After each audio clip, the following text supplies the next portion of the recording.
So, are we alone in the universe? Well, according to the Macy Afterlife Beacon website, the answer is a resounding no. In fact, it suggests humanity has this incredibly deep and complex history with extraterrestrials. And we're not talking about a few decades, we're talking about a story that goes back billions of years, and one that might just point to our future out among the stars. All right, so here's how we're going to break it all down. We'll kick things off with some ancient cosmic history, then get into this Galactic Alliances project. After that, we'll cover the different ET factions and abductions, followed by modern contact and the whole cover-up situation. And we'll wrap up by looking at where humanity might be headed, our interstellar future. All right, first up, an ancient cosmic history. To really wrap our heads around this whole story, the source material says we've got to start big. I mean, really big, like the structure of reality itself. Okay, so the Beacon website kicks off with this idea of the omniverse. Basically, it's everything, all of reality. And it's made up of countless parallel universes, all kind of superimposed on each other, but vibrating at different levels. Think of it like radio stations. They're all broadcasting in the same space, but you can only tune into one frequency at a time. The website says all life comes from one single creative source.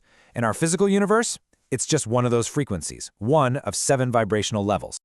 So this isn't just some abstract cosmic theory. The website claims this history directly shaped our solar system. Get this, about 4 billion years ago, a planet called Maldek, sometimes called Eden, was totally destroyed. That destruction is what apparently caused the late heavy bombardment that scientists talk about. And the survivors? Superhuman colonists from Maldek who got marooned right here on Earth. Fast forward a few eons, and their descendants, the Atlanteans, did it again, misused technology, and brought about their own downfall.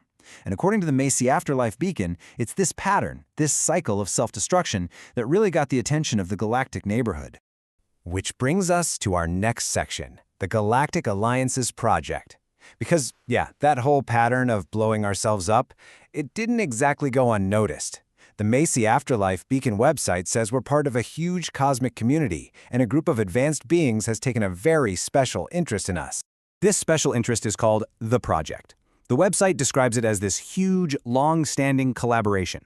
We're talking spiritual beings, extraterrestrial beings, all working together for thousands of years, basically trying to figure out what to do about us.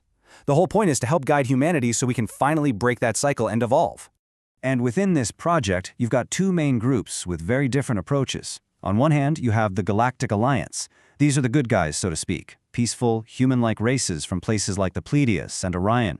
They genuinely want to help us. Then, on the other hand, you have what the source material calls lesser ET species. Think of the classic greys and reptoids.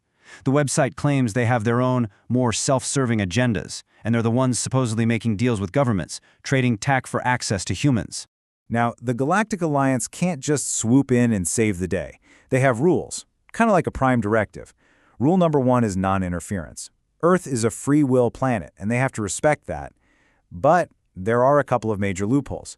They are allowed to intervene if we manage to achieve a high degree of peace on our own, and more urgently, they are required to intervene if our technology, like nuclear weapons, starts threatening other worlds or even other dimensions. Okay, let's get into the really controversial stuff now. ET factions and abductions. This is where the picture of ET contact gets, well, a lot more complicated. So the website breaks down these interactions into 2 buckets, the better influences and the worse influences. The better stuff is mostly spiritual. We're talking about advanced ETs sending telepathic high fives to people who can hear them, or even refined souls choosing to be born here as starseeds to help raise the planet's vibe from the inside. But then you've got the worse influences. This is the intrusive physical stuff, the genetic experiments, the abductions, and, as the website claims, some of these are even sanctioned by governments in those tech-for-people deals. And check this out. This is an alleged message that the source material says was given to a famous abductee named Stan Romanek from his own hybrid daughter. Just listen. Now listen, Starseed. You know you're a different. Do not be afraid of what you are. It's a powerful reminder of just how personal and bizarre these encounters are said to be. So what exactly is an alien abduction, according to the Macy Afterlife Beacon? Well, it's described as a process. First, the person is put into a hypnotic state.